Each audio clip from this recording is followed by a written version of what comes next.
నమస్తే రమగారు. నమస్తే జయ. ఏదైనా ఒక మంచి స్టోరీ చెప్తారా? మామూలుగా మనకి వస్తులోభం అవి ఉంటాయి. ఏవో కొన్ని వస్తువులు పారేయం చేయ మనం. అవును అవును కదా. ఏదైనా వాడేమనుకో, ఇంత మిగిలినాయి, ఫ్రిడ్జ్లో పెట్టాం, 2 రోజులు 3 రోజులు అయిపోయినాయి, పాలు 3వ రోజుకి అవి యూజ్ అవ్వవు మనకు తెలుసు. కానీ ఆ కవర్ తీసి పారే బుద్ధి కాదు కదా. పాత వస్తువులు, ప్లాస్టిక్ డబ్బాలు పారేరు. ఏదైనా ఫుడ్ ఆర్డర్ చేస్తామంటే బాక్స్లో దాచిపెట్టుకుంటారు. ఐస్ క్రీమ్ డబ్బాలు దాచిపెడతారు, పాత బట్టలు దాచిపెడతారు, పిల్లల చిన్నప్పటివి పెద్దప్పటివి మధ్యలోవి, ఫస్ట్ వాడిన స్కూల్ బ్యాగు అక్కడి నుంచి మొదలుపెట్టి బ్యాగులు దాచిపెడతారు, హ్యాండ్ బ్యాగులు దాస్తారు, పాత పాత పాత పాత పాత పాతవి. తెలుసా నీకు అలాంటి వాళ్ళు? నీకే విషయంలో లోభం ఉంది పారేయకుండా ఏది ఉంటావో చెప్పు నువ్వు. నేను మా బుడ్డదాన్ని మాత్రం దాచుంచాను అమ్మగారు. కొన్ని ఫ్రాక్స్, కొన్ని అన్నీ కాదు, కొన్ని ఫ్రాక్స్, కొన్ని షూస్, ఫస్ట్ టైం యూజ్ చేసిన టవల్, బెడ్షీట్, అలాగా.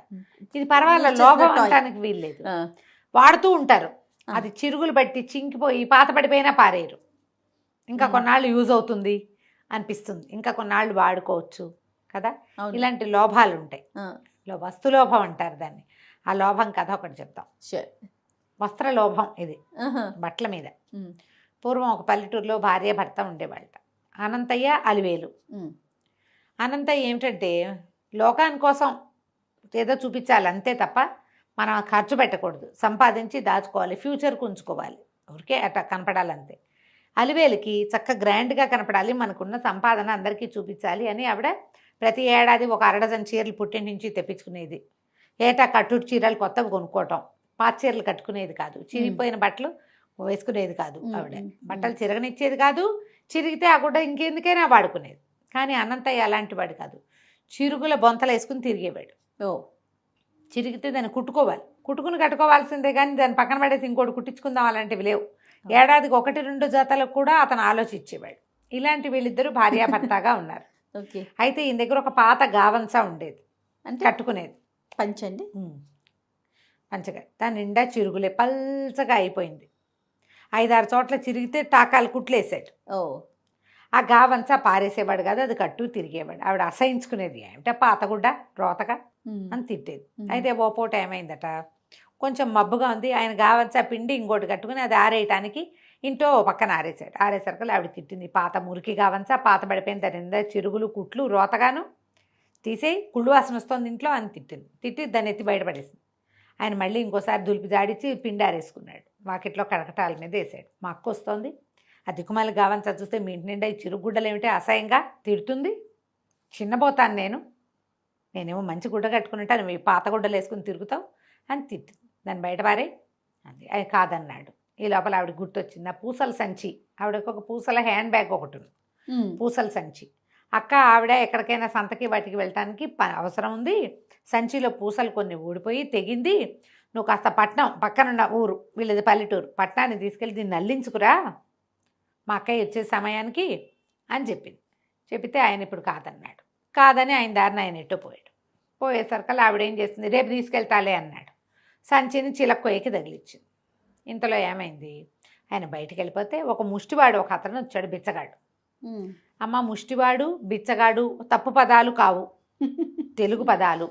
ఇంగ్లీష్లో మీరు బెగ్గర్ అంటారు, దాన్ని తెలుగులో ముష్టివాడు లేదా బిచ్చగాడు అనొచ్చు, అవి తప్పు కాదు. ఇలా ఎందుకు పదాలు వాడారు లాంటివి అడగండి, మీకు తెలుగు రాకపోతే దయచేసి నేర్చుకోండి. తెలుగు పదం తిట్టు కాదు, అది అలా అయిపోయిందండి, చేసుకుంటున్నాం దాన్ని మీరు తిట్టు అనుకుంటారు అలా వాడి, కానీ తిట్టు కాదు, పర్ఫెక్ట్ తెలుగు పదం. రైట్. ఈ బిచ్చగాడు వస్తుంటే అమ్మాయి అమ్మ ఏమన్నా 10 రూపాయలు ఓ పావలా ఇవ్వమ్మా అని కేకేశాడు. ఇప్పుడు ఏమంది, అబ్బాయి గావంసా తీసిపోరా అంది. అనేసరికి చిచ్చి దిక్కుమాల గావంసా నాకెందుకు, దీని నిండా చిరుగులు, పిచ్చిగుడ్డ నాకు వద్దన్నాడు. అనేసరికల్లా ఓ పావలా ఇస్తాను, 1/2 రూపాయి ఇస్తా తీసిపో అంటే ఒక 1/2 రూపాయి చేతిలో పెట్టి ఆ పాత గావంసా వాడికి ఇచ్చేసి, వాడు ఆ గావంసాన్ని 2 మడతలేసి భుజాన్ని వేసుకున్నాడు. ఏదో పాత గుడ్డ కింద ఉంటుంది అంతేగా, కట్టుకోక్కర్లేదు కదా. అదే కదా. ఈ లోపల ఏమైంది, అనంతయ్య ఏదో అంగట్లో పని చూసుకుని తిరిగి వస్తూ బిచ్చగాడి భుజం మీద చూశాడు. చూసేసరికల్లా కేకలు పెట్టాడు, రే ఎవడరా నువ్వు, నా అంగస్త్రం నా గావంసా నువ్వు పట్టుకుపోతున్నావు, ఎక్కడిదిరా నీకు ఇది, మా వాకిట్లో నుంచి కుంటసేవా అనేసరికల్లా అతను అన్నాడు, నా మీద చెయ్యేస్తే మర్యాదగా ఉండదు, ఇంట్లో ఉన్న ఆవిడే పారేసింది నా మీద, అయినా ముష్టడికి ఇచ్చిన గావంసా కోసం అడుగుతామేంటయ్యా పాప అని కసిరేశాడు. ఇంకేం చేయాలో తెలియలే. ఆ గావంచా కావాలి ఆయనకి. సరే తీరా ఇంటికి వెళ్ళాడు. ఇంటికి వెళ్ళేసరికల్లా భార్య ఏదో పని చేసుకుంటోంది. పక్కింట్లోకి వెళ్ళి ఇతను ఏం చేశాడు, ఆ గావంచా ఎలాగైనా తెచ్చుకోవాలి. పట్నం వెళ్ళి పూసలు అల్లించుకురమ్మందిగా, అక్కడున్న ఆ పూసల సంచిని భుజానేసుకున్నాడు. వేసుకుని ఈ ముష్టి బిచ్చగాడు ఎక్కడుంటాడో వెతుక్కుంటూ వెళ్ళాడు. ఈ బిచ్చగాడు ఎక్కడుంటాడు, ఊరి చివర ఒక మర్రి చెట్టు అక్కడ ఉంటారు. అక్కడికి వెళ్ళాడు. దగ్గరికి వెళ్ళేసరికి ఆ బిచ్చగాడికి ఒక గుడ్డి భార్య ఉంది, అందురాలు. ఆవిడకి ఏమిటి శబ్దం వినపడితే వెంటనే తెలిసిపోతుంది. వాళ్ళ కళ్ళు పని చేయకపోతే చెవులు బాగా పనిచేస్తాయి. చేతిలో ఇంత పొడుగా అటు సన్నటి చువ్వలాంటి ఒక ఏమంటారు దాన్ని, ఈత రెబ్బ లాంటిది ఒకటి ఉంది. ఈత కొమ్మలు ఉంటాయి కదా, అవి ఏంటంటే కొస పట్టుకుంటే కొస భలే చురుగ్గా తగులుతుంది. ఆ కర్ర పెట్టి ఒక్కటి వేసింది. దీన్ని వేసేసరికి అమ్మో అన్నాడు. ఎవడరా నువ్వు, సామాన్లు లాక్కెళ్ళిపోతానికి వస్తావా? మరి ఎవరైనా దొంగలు, ముష్టి వాళ్ళ దగ్గర కూడా దొంగతనాలు చేసేవాళ్ళు ఉంటారు, వీళ్ళకంటే ముష్టిలో వీర ముష్టి చెప్పలేదు. అరిచి కేకలు పెట్టి తిట్టింది. ఆ కర్ర జలిపిస్తోంది. ఇట్లా ఇట్లా అంటుంటే కర్ర చురుక్కుమని తగులుతుంది. ఈత కర్ర భలే తగులుతుంది. ఇతరమ్మ భలే భలే చురుగ్గా తగులుతుంది. అక్కడి నుంచి ఇతను అన్నాడు, మీ ఆయన ఏడమ్మా అన్నాడు. మా ఆయన వస్తాడు, కాసేపట్లో వస్తాడు, చీకటి పడ్డాకరా వెళ్ళు, ఇక్కడి నుంచి వెళ్ళిపో, సామాన్లు ఉన్నాయి, బోల్డ్ సామాన్లు, మా సంపద అని అరిచి కేకలు పెట్టింది. ఈయన ఏం చేశాడు, సరేనండి దూరంగా నడిచిపోయినట్టు వెళ్ళి ఆవిడకి తెలియకుండా చెట్టు వెనకాల నుంచి వచ్చి మర్రి చెట్టు మీద ఎక్కి కూర్చున్నాడు. చెట్టు కింద కూర్చుంది అమ్మాయి.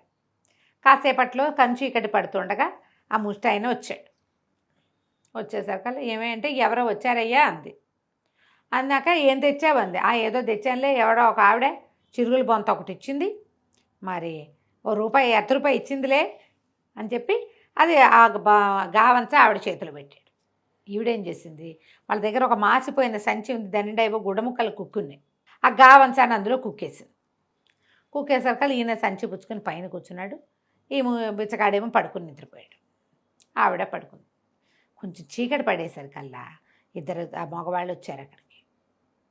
వాళ్ళు ఏం చేశారు, చేతిలో ఏదో వస్తువు ఉంది, ఎవరన్నా చూస్తున్నారని అటు ఇటు చూసి ఎవరు లేరు, వీడు నిద్రపోతున్నాడు, దానికి కళ్ళు కనపడదు, నిద్రపోయింది. ఇప్పట్లో వీళ్ళు ఈ సంచిని ముట్టుకోరు. మళ్ళీ చలికాలం వచ్చేదాకా ఈ సంచి ఇలాగే ఉంటుంది, కొన్నాళ్ల పాటు ఎవరికీ తెలియకుండా ఇది ఇక్కడ ఉండిపోతుంది అని చెప్పి ఆ చేతిలో ఉన్నది ఏదో వస్తువుని ఆ సంచిలో కుక్కేశారు. ఏ సంచి, ఏ పర్టికులర్ సంచిలో అయితే ఇతని గావంచా పెట్టబడిందో సంచి అందులోనే పెట్టారు. పెట్టేసరికల్లా తనకు అనిపించింది, పాత గావంచాతో పాటు వీళ్ళెవరో ఇద్దరు దొంగలు ఎక్కడి నుంచో దొంగతనం చేసుకొచ్చారు, నేరం బయటపడకుండా ఉండేందుకు ఆ తెచ్చిన వస్తువుని ఇందులో పెట్టారు, ఎలాగైనా ఈ సంచి కొట్టేయాలి అని అనుకుని తెల్లవారేసరికల్లా వాళ్ళ దగ్గరికి వెళ్ళాడు. ఆ ముష్టి వాళ్ళ దగ్గరికి. అలుగుడ్డలకి చాలా ఇబ్బందిగా ఉంది, పాత గుడ్డల మూట ఏదైనా ఉంటే ఇవ్వమని అడిగాడు. అలుగుడ్డలంటే ఇంట్లో తుడిచే బట్టలు. ఇప్పుడు అలుగుడ్డ పదం మానేసాం మనం కదా, మనం వాటల్లో ఇదివరకు ఏం చేసేవాళ్ళు, బట్టని తడిపి ఈ తుడవడానికి, నేల తుడవడానికి మట్టి ఇళ్ళు ఉండేవి కదా, పొయ్యి అవి తుడుచుకోవడానికి అలకటం, అలికే గుడ్డ. ఇది తడిపితే ఇప్పుడు పేడ అలుకుండేది ఇల్లంతా, మళ్ళీ గుడ్డ పెట్టి బాగా ఇలా తడిబట్టతో తుడిచారనుకో పైన దుబ్బంతా పోయి నేల మెరుస్తూ ఉండేది. పేడ వచ్చేదండి, పేడ అంతా రాదు జయ, పేడలో కొంచెం మట్టి కలిపి అలికేవాడు. ఇల్లు అలికిన తర్వాత ఆ బట్ట పెట్టి తుడిస్తే పైన దుమ్మంతా వచ్చేస్తుంది, నున్నగా ఉండేవి. పొయ్యి తుడుచుకోవడానికి అలుగుడ్డు ఉండేది, గట్టు తుడుచుకోవడానికి అలుగుడ్డు ఉండేది, ఇళ్ళు తుడడానికి, భోజనాలు చేసిన చోట శుద్ధి పెట్టుకోవడానికి అన్నిటికీ అలుగుడ్డలే. దాని పేరే అలుగుడ్డ, అలికే గుడ్డ. అయితే ఏమైంది, అలుగుడ్డలకి చాలా ఇబ్బందిగా ఉంది, పాత గుడ్డల మూట ఉంటే ఇవ్వు, ఆ సంచిలో పాత బట్టలేనా అనేసరికల్లా ఆమె మేమే ఇవ్వంపోపో అన్నాడు ముష్టైన్. అనేసరికల్లా అట కాదు, ఇదిగో ఈ సంచి తీసుకొని పూసల సంచి చేతిలో పెట్టాడు. ఈ సంచి తీసుకుని ఆ మూట ఇవ్వమన్నాడు. అనేసరికల్లా ఇతను నేను ఇవ్వనన్నాడు. ఆయన ముష్టబ్బాయి ఇవ్వనన్నాడు. కానీ వాళ్ళ ఆవిడ ఏది ఆ సంచి అని పుచ్చుకుని సంచి ముట్టుకుని చూసి చక్కగా పూసలుగా ఉంది, దానికి ఏవో బటన్స్ ఉన్నాయి, బాగుంది, భుజాన్ని వేసుకోవడానికి బాగుంటుంది, ఊళ్ళో వెళ్ళినప్పుడు ఉపయోగపడుతుంది, ముష్టిగుడ్డలకి ఏముంది ఇచ్చేయి సంచి అని చెప్పేసి ఆ అలుగుడ్డల సంచిలాగా ఉన్న మూటని ఆయన చేతిలో పెట్టింది. ఈయన మూట పుచ్చుకొని వచ్చేసరికి అలా ఇంటికి వచ్చాడు. పెళ్ళాం వాకిట్లోనే ఎదురుపడింది. ఏమయ్యా ఎక్కడికి పోయావు అంటే, నీ పూసల సంచి అల్లించుకురావడానికి తీసుకుపోయానే అన్నాడు. మా అక్క వచ్చేస్తుంది, ఇదేమిటి అదేదో తెచ్చావు అన్నాడు. నీ దిక్కుమాల సంచి ఇచ్చి ఈ గుడ్డల మూట పుచ్చుకొచ్చి అన్నాడు. అనగానే ఆవిడ తెగదిtti, నీకు బుద్ధి లేదా, పూసల సంచి ఇచ్చేస్తావా, నీకు కొంచెం కూడా ఆలోచించవా, నువ్వు రిపేర్ చేయించుకొస్తావని నీకు ఈ మాట చెప్పలేదు, నువ్వు నాకు చెప్పకుండా తీసుకుపోయావు, చంద్రహారం అతుకుడితే ఆ సంచిలో వేశానయ్యా పట్నం వెళ్తావు పూసల సంచి రిపేర్ చేయించి ఇంత బ్యాగ్ హ్యాండ్ బ్యాగ్ అది అదే కదా. ఆ సంచితో పాటు చంద్రహారం కూడా అతుకు పెట్టించుకొస్తావు, మా అక్క వస్తుంది పేరెంటాలకు వెళ్ళాలని నేను అందులో పెడితే అది ఇచ్చేసి వచ్చావంటే కాదే ఏదో నగే మనకు దొరికిందని ఆ గుడ్డ మూటంతా ఊడదీసేశారు కల్లా గుడ్డలోంచి అందులోంచి ఈయన పాత గావంచతో పాటు ఒక తెల్లటి గుడ్డలో చుట్టిన ఇంత పొడుగు కత్తి బయటపడింది. ఆ దొంగ వాళ్ళు పెట్టింది ఏమిటి అందులో? కత్తి. దాని నిండా రక్తపు మరకలు ఉన్నాయి. పాప అమ్మో అమ్మో అని ఆవిడ కేకలు పెట్టగానే చుట్టుపక్కల 2 ముగ్గురు చేరంగానే అనంత ఏదో కత్తి పుచ్చుకొచ్చాడని గ్రామాధికారికి వెళ్ళిపోయింది ఖబర్. అయ్యయ్యో. ఇంకేముంది, రక్షక భట్లు పరిగెత్తుకొచ్చారు. చంద్రహారం ఏమో వెళ్ళిపోయింది, ఈయనేమో పూసల సంచితో పోయింది. ఇంకా అది రాదు. వాళ్ళు వన్స్ అందులో వస్తువు ఉందని తెలుసుకున్నారా ఇంకా రానట్టు. ఈయన చేయని నేరం నుంచి ఆ కత్తి తన ఇంట్లోకి ఎలా వచ్చిందో తెలియజేసి అందులోంచి బయటపడడానికి అనంతయ్యకి ఎంత డబ్బు వదిలిందో. వెధవ ఒక్క గావంచా వదిలిపెట్టడానికి ఆలోచించి ఇతను ఏమనుకున్నాడు, తన గావంచా కోసమే వచ్చాడు. కానీ అక్కడ ఉచితార్థం ఇంకోటి ఏదో వాళ్ళు పెట్టారు, నగాని నమ్మాడు. మనం కంటితో చూడని దాన్ని నమ్మచ్చు. అదే కదా. అది తెచ్చుకుని బంగారపు వస్తువులు పాలయ్యాడు. ఎప్పుడైనా సరే లోభం గూబల్లోకి తీస్తుంది కదా. ఖచ్చితంగా రమ్మగారు, లోభంగా పడకూడదు. ఒకవేళ వదిలేయాల్సి వస్తే వదిలేయండి, ఇంకోటి వస్తుందని నమ్మండి. కథ కంచికి మనం ఇంటికి. నమస్తే అండి. నమస్తే జయ. నమస్తే జయ. ఏం స్టోరీ చెప్తున్నారండి మాకు? చందమామ కథ చెప్తా. చందమామలో కొన్ని వెరైటీ కథలు ఉంటాయి. ఇలా జరుగుతుందా అలాంటివి కూడా అనిపిస్తాయి. చిత్రంగా ఉంటాయి. చిన్న లక్కయ్య కథ పేరు. లక్కయ్య వాడి పేరు. ఓ పల్లెటూరులో పెద్ద లక్కయ్య చిన్న లక్కయ్య అని 2 అన్నదమ్ములు ఉండేవాళ్ళు. ఓకే. ఏమీ తండ్రి సంపాదించింది ఏం లేదు, ఇద్దరు కష్టపడి పని చేసుకోవాల్సింది. పెద్ద లక్కయ్య ఏం చేసేవాట, రోజు ఓ పావలా సంపాదించి 2 అణాలు ఖర్చు పెట్టుకుని 2 అణాలు వెనకేసుకునేవాడు. చిన్న లక్కయ్య అలాంటి వాడు కాదు. ఇది సంపాదించి పని చేసుకుని సంపాదించుకొని కూలి డబ్బులు 2 అణాలు శుభ్రంగా తినేసి అక్కడి నుంచి చాకలి వాళ్ళకి డబ్బులు ఇచ్చి మంచి బట్టలు వేసుకుని షోకిల్లాగా తిరిగేవాడు. పెద్ద లక్కయ్యకి పెళ్ళై సంసారం ఉంది, చిన్నవాడికి పెళ్లి సంబంధాలు ఎవరన్నా వస్తే ఏమనేవాట, ఏమిటో ఎవరిని పడితే వాళ్ళని చేసుకుంటే నవాబు గారి కూతురుని చేసుకోవాలి అనేవాడు. నిర్లక్ష్యంగా తాపీగా అనేవాడు. ఈ పెళ్ళిళ్ళు చేసుకోవడం పిచ్చి పిచ్చి పెళ్ళిళ్ళు, ఎవరో ఒక అమ్మాయిని చేసుకోవడం కాదు, నవాబు గారి కూతుర్ని. ఓకే. కమింగ్ టైంలో నేను కింగ్ అవుతాను అలాంటి భావాలు ఉండేవి వాడికి. అదేం జ్యోతిష్యం చూసి జాతకం చూసి కాదు, వాడి పద్ధతి అది. ఆయన ఊహ కులాసాగా ఉండేవాడు. ఏ రోజు ఆ రోజు తినేసేవాడు. ఓసారి కొంచెం జోరుగా వానలు వచ్చినాయి. మరి ఓ చెట్టు కింద ఉండిపోయాడు. డబ్బులు లేవు, నిలవేం లేదు. నిలబడినవాడు ఏం చేస్తాడు, ఇంటికి వెళ్ళి పడుకుంటాడు హాయిగా. వాన ఆగితే ఏదైనా కొట్టుకెళ్తేనే ఈ పూటకి తిండి వీడికి. చెట్టు కింద నుంచున్నాడు. నుంచుంటే బాగా జోరుగా వాన పడుతోంది. ఊరికే తోచక మనం ఏం చేస్తాము, వానాకాలము కొంచెం కాలు గోళ్లతోటే మట్టిని ఇట్లా లేవదీసి అలా చేస్తారు. ఆ చెట్టు కింద పెద్ద 5-6 రోజుల నుంచి వాన పడుతోంది, బాగా నానిపోయింది. ఇతను ఏం చేశాడు, ఇలా కాలు బొటన వేలుతోటి ఊరికే ఒక రాయి ఏదో కనపడితే దాన్ని ఇట్లా అన్నాడు కాలు వేలుతో. అట్లా అంటుంటే ఎక్కడైతే గుంట పడిందో ఆ గుంటలో ఇలా పదే గుంట చేస్తే నీరు ఊరుతుంది కదా, సరదాగా ఉంటుంది. తోచక ఏదో మెరుస్తూ కనపడింది. ఏమిట్రా ఏదో మెరుస్తుంది, ఏదైనా ఉంగరమా ఏమిటి ఇది, ఏదో మెరుస్తుంది, ఎవరన్నా పడేసుకున్నాడేమో చూద్దామని తను ఏం చేశాడు, ఇది మధ్యాహ్నపు వేళ పగటి వెళ్తురు వాన వస్తుంది కానీ కింద కూర్చుని దాన్ని ఇట్లా కదిపితే అదేదో బిందెల్లే కనపడింది. తీరా తవ్వును మొత్తం తవ్వేశారు కల్లా ఇంత వరహాల బిందె బయటపడింది. ఆ చెట్టు కింద 2 క్రితం ఎవరు పాతి పెట్టారో ఈ వానలకి అక్కడ నుంచోటం వల్ల ఇతనికి తెలిసింది. అది ఎన్నిసార్లు బయటపడి ఉంటుంది. ఏ దురదృష్టవంతుడికి అది దొరకలే, ఈ అదృష్టవంతుడికి దొరికింది. అది కనపడేసరికల్లా వీడు ఏం చేశాడు, గబగబా పై చొక్కా ఓడ తీసి దాన్ని శుభ్రంగా వాన నీళ్ళకి పెట్టి తడిపేసి బురదంతా తుడిచేసేసి అది చాకలి వాళ్ళు అందులోంచి 2 వరహాలు తీసి చాకలి వాళ్ళ ఇంటికి పరిగెత్తుకుంటూ వెళ్ళాడు. వీడు ఫ్రెండ్ కదా, ఒరే ఓ పని చేయి, ఈ 2 వరహాలు తీసుకో, ఈ బిందెని తీసుకెళ్ళి నవాబు గారి కూతురికి ఇచ్చిరా. హైదరాబాద్ చుట్టుపక్కల జరిగింది ఇది. నవాబు గారు అమ్మాయికి ఇచ్చిరా. లచ్చిరెడ్డిపాలెం చిన్నలక్కయ్య గారు పంపించారు అమ్మాయికి యువరాణికి రవికెల గుడ్డల కోసం జాకెట్ పీసులు కొనుక్కోవటం కోసం ఇది పంపించారని చెప్పి ఈ బిందె ఇచ్చేసి రారా అన్నాడు. అప్పట్లో ఇలాంటి వ్యవహారాలు చాకళ్ళే చేసేవాళ్ళు. వీళ్ళు రాయబారాలు పెళ్లి పేరెంటాలకు చెప్పడానికి వెళ్తే కూడా వాళ్ళే తోడెళ్ళటము అలా చేసేవాళ్ళు. కబురు పంపించడానికి కూడా చాకలి చేయి చలవా మంచిది, ఇప్పటికీ మన ఇళ్లలో అలా చెప్పుకుంటారు మన ప్రాంతంలో. అయితే ఏమైంది, అబ్బాయి తీసుకుపోయి ఇచ్చొస్తే ఆవిడ మొత్తం ఆ బిందె తిరిగేసి ఆశ్చర్యం, ఏమిటి బిందెడు మొహరీలు జాకెట్ గుడ్డ కోసం పంపించాడా, ఆయన ఎవరో మహానుభావుడు అని, అబ్బాయి 2 పూటలు ఇక్కడ ఉండు అని చెప్పి వాళ్ళకి ఆస్థాన పనిచేసే వాళ్ళు దేవాంగులు ఉన్నారు, అంటే బట్టలు నేసేవాళ్ళు. వాళ్ళతో ఏం చెప్పిందంటే ఒక ప్రత్యేకమైన అతిథి, ప్రత్యేకమైన స్నేహితుడు, ఆయనకి వస్త్రాలు పంపించాలి, అగ్గిపెట్టెలో పట్టేంత పల్చటి వస్త్రాలు నెయ్యండి, పట్టు వస్త్రాలు అని చెప్పింది. హైదరాబాద్లో నేసేవాళ్ళు ఇవి. అక్కడి నుంచి ఆ దేవాంగులు వాళ్ళు 2 పూటల్లో చకచక బట్టలు నేసేశారు. అక్కడి నుంచి ఒక పంచా ఓ ఉత్తరీయం, కావాలంటే చొక్కాలో బయట కుట్టించుకోవచ్చు, షరాయి లాంటివి కుట్టించుకోవచ్చు వాటితోటి. ఆ 2 వస్త్రాలని అగ్గిపెట్టెలో పెట్టించారు. ఆవిడ ఏం చేసింది, వచ్చిన అబ్బాయికి కుర్రాడు వచ్చాడు కదా, ఇవి తీసుకుని అతనికి 2 పూట్ల భోజనం పెట్టించి వాడికి ఏదో చిన్న బహుమతి కూడా ఇచ్చి, ఈ అగ్గిపెట్టని మీ చిన్నలక్కయ్య గారికి ఇవ్వబోయి అని ఇచ్చింది. వాడు పట్టుకొచ్చి పూరాగా తెచ్చేసాడు పాపం. తెచ్చేసి లక్కయ్య ఇదిగో నీకు యువరాణి ఇది ఇవ్వమంది నవాబు గారు అమ్మాయి అని అగ్గిపెట్టె చేతిలో పెట్టాడు. అగ్గిపెట్టి చూస్తే అది వస్త్రాలు పెట్టే వీడికి తెలుసు, అంత మాత్రం ఆ పరిజ్ఞానం. పట్టముట్టు చూసి ఇది మనం ఉంచుకోవటం ఎందుకని అది మళ్ళీ మూసేసి, ఒరే నీకు ఎట్లాగో యువరాణి బహుమతి ఇచ్చింది, తర్వాత నీ సంగతి చూస్తాలే అంటే 2 వరహాలు ఇచ్చున్నాడు. 2 వరహాలు అంటే సంవత్సర గ్రాసం, అదేం తక్కువ కాదు. ఇది పట్టుకొని వెళ్ళి నవాబు గారికి ఇచ్చిరా, లచ్చిరెడ్డిపాలెం చిన్నలక్కయ్య గారు పంపించారని చెప్పు. సరే విడిపోయి నవాబు గారి దగ్గరికి వెళ్ళి నవాబు గారికి బహుమతి తెచ్చాను అని, కానుక తెచ్చానని బయట చెప్పాడు. వీళ్ళు ఏం చేశారు, ఈ బయట ఉంచునే వాళ్ళు ఉంటారు కదా, వాళ్ళు ఎవరో కానుకలు తెచ్చారంటే వీళ్ళు లోపలికి పంపించారు. ఆ వస్త్రం కూడా తీసి ఆయన ఆశ్చర్యపోయాడు. ఇది ఖరీదైన వస్త్రం, వాళ్ళు నేస్తారని ఆయనకు తెలుసు, కానీ ఇది మనదే, మనమ్మాయే నేయించిందని ఆయన అనుకోలే. ఎవరో కానుకగా పంపించారు. మరి ఇప్పుడు ఒక కానుక మనం తీసుకుంటే ఇంకోటి రిటర్న్ పంపాలి, అంతే. మనం చాలా కథల్లో చూస్తాం ఇట్లా. సరే ఆయన ఏం చేశాడు, 2 ఏనుగులు, 2 లొట్టిపిట్టలు అంటే ఒంటెలు, లొట్టిపిట్టలు అంటారు మన వైపు, తెలుసా నువ్వు ఆ పేరు విన్నావా? లొట్టిపిట్ట విన్నా కానీ అది ఒంటెలే అని తెలియదండి. ఒంటె లాంటిదే ఇంచుమించుగా, ఒంటెనే లొట్టిపిట్ట అంటారు మన వాళ్ళు.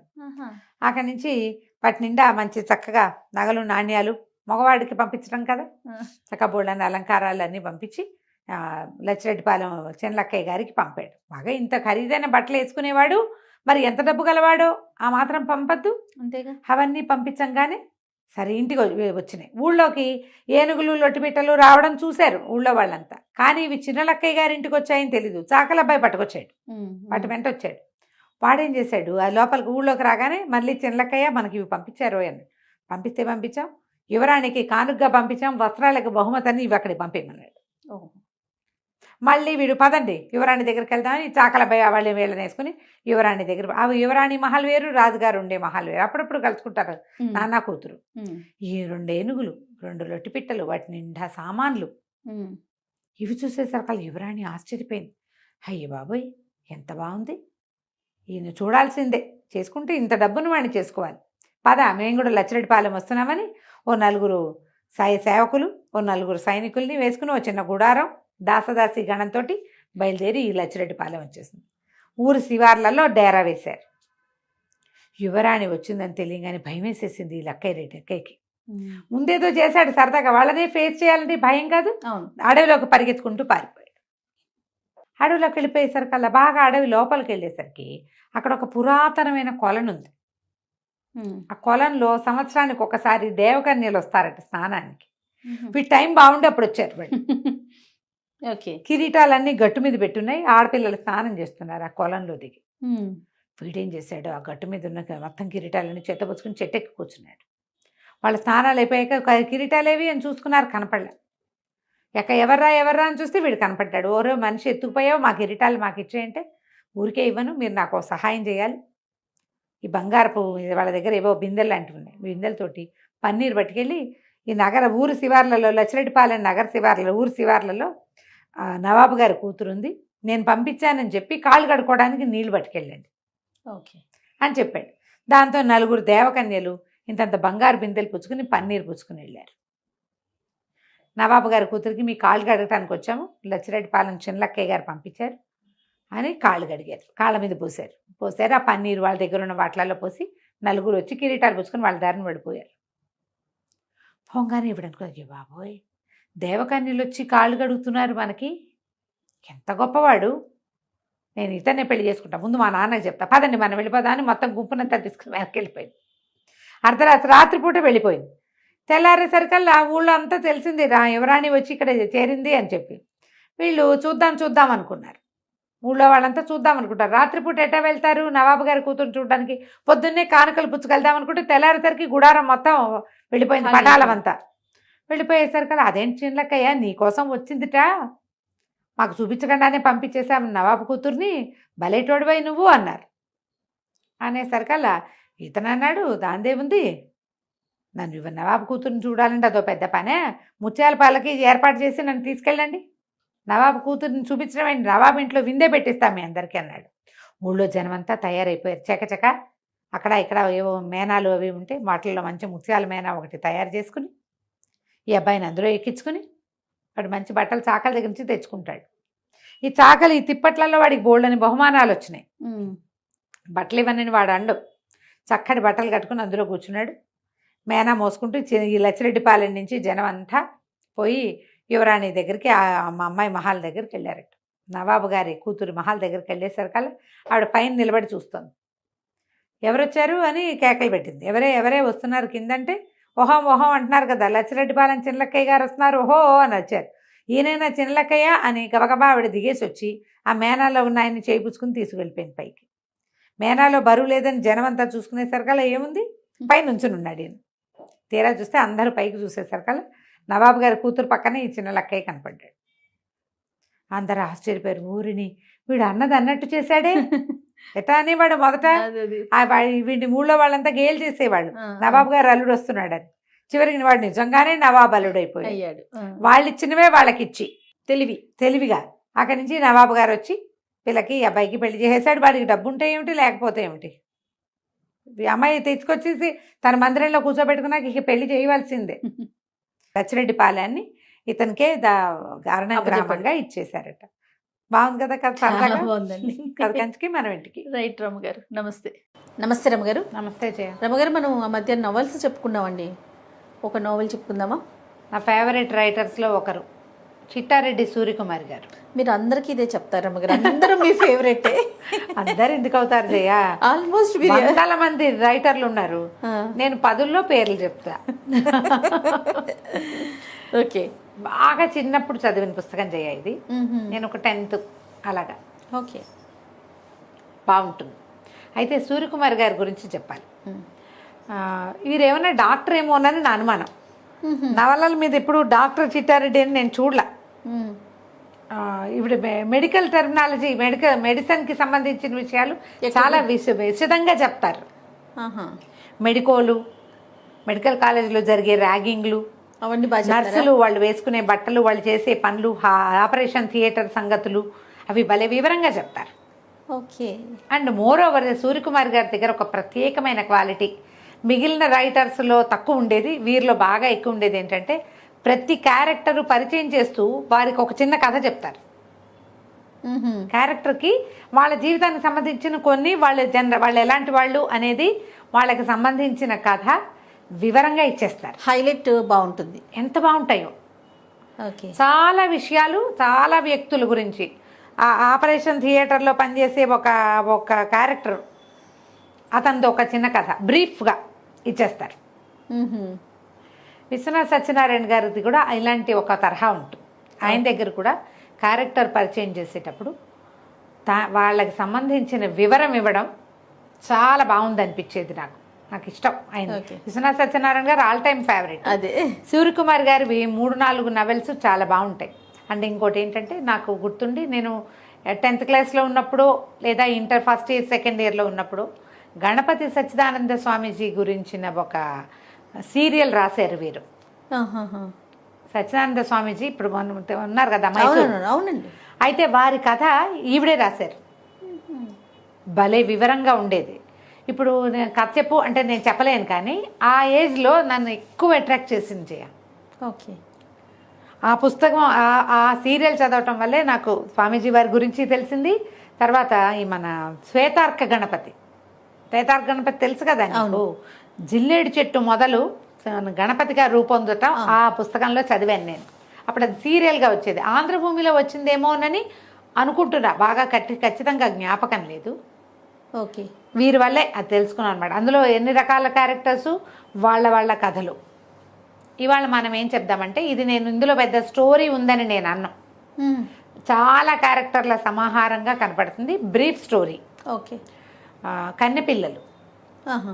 ఇద్దరు అమ్మాయిల కథ ఇది. ఇది ఉదాత్త చరిత్రలు కూడా బాగుంటుంది. నెక్స్ట్ టైం చెప్పుకుందాం తప్పకుండా అండి. వీరితో నాకేమి పర్సనల్ టచ్ అవి ఏం లేవు, చాలా కాలం క్రితం చదివినవి కదా.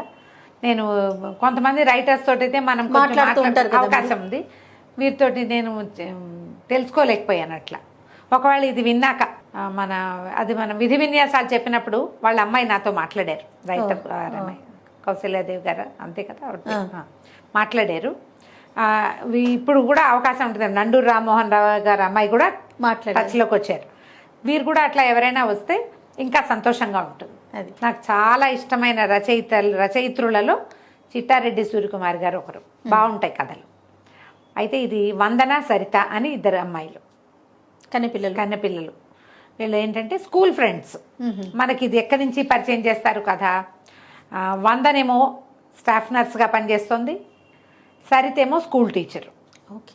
ఓ టీచరు వీళ్ళిద్దరు కలిసి ఒకే ఊళ్ళో కలిసి ఉంటారు. వీళ్ళు ఏంటంటే స్కూల్లో కలుసుకున్నారు, హై స్కూల్లో. వందన ఇంచుమించుగా అనాథ.